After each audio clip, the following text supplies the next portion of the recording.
გამარჯობა ძვირფასო მეგობრებო, მე გახლავართ დავით გოგოლაშვილი, ეს კი არის არხი LearnML და ვაგრძელებთ კურსს სახელწოდებით ხელოვნური ინტელექტი და მანქანური სწავლება ყველასათვის.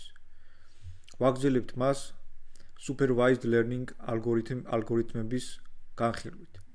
დღეს განვიხილავთ ორ ალგორითმს, ეს არის decision trees და მეორე random forest. ორივე საკმაოდ საინტერესო ალგორითმია და რაღაცით გავს ერთმანეთს.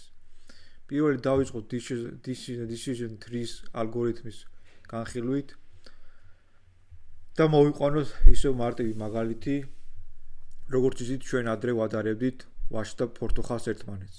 და ძირითადი განმასხვავებელი კომპონენტი იყო ფერი, features-ი, ანუ მახასიათებელი გახლავთ ფერი. მაგრამ ამ ფერებსაც სჭირდება ჩაშლა, ხო? როგორი ფერი არ შეიძლება რომ იყოს, ან როგორი ფერი შეიძლება რომ იყოს.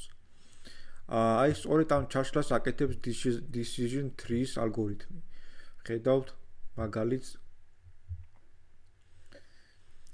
ძირითადად ეს ალგორითმი გამოიყენება იმისათვის, რომ სხვადასხვა პროდუქტების მახასიათებლების ანალიზი მოხდეს და ამ მახასიათებლებზე დაყრდნობით ივარაუდოს მანქანამ შეიძენს თუ არა მომხმარებელი ამა თუ პროდუქციას.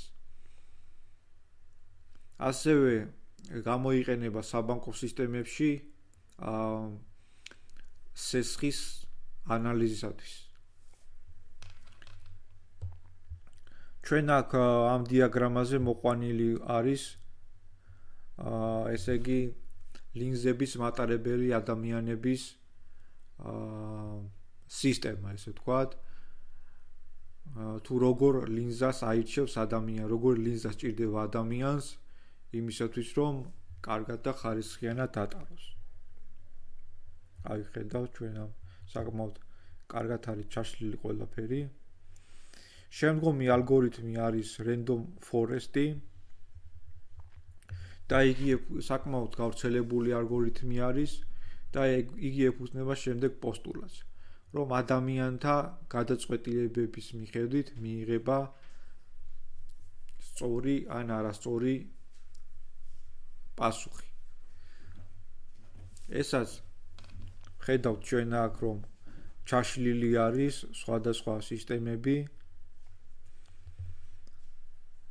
და ძირითადი გამოყენება აქვს როგორც მედიცინაში, მაგალითად აქვს თუ არა პაციენტს ესა თუ ის დაავადება, ან სხვადასხვა დაავადებების რისკის თავიდან ასაცილებლად, საბანკო სისტემებში გამოიყენება იმისათვის, რომ შეფასდეს სესხის გადახდის უნარიანობა, ანუ მაღალ რისკიანია თუ დაბალ რისკიანია სესხი.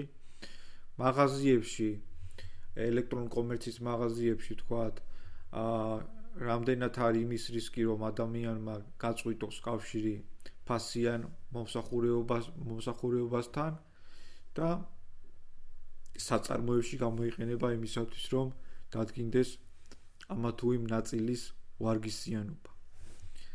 აი ჩემო ძვირფასო მეგობრებო, დღეისათვის სულ ეს იყო. შემდგომ კიდევ შემოგთავაზებთ უფრო პრაქტიკულ მაგალითებს, რითაც უფრო განვიმტკიცებთ ჩვენ ცოდნას და მიიღეთ მეტ გამოცდილებას. გემშვიდობით მოვალ შეხვედრამდე გისურვებთ წარმატებებს.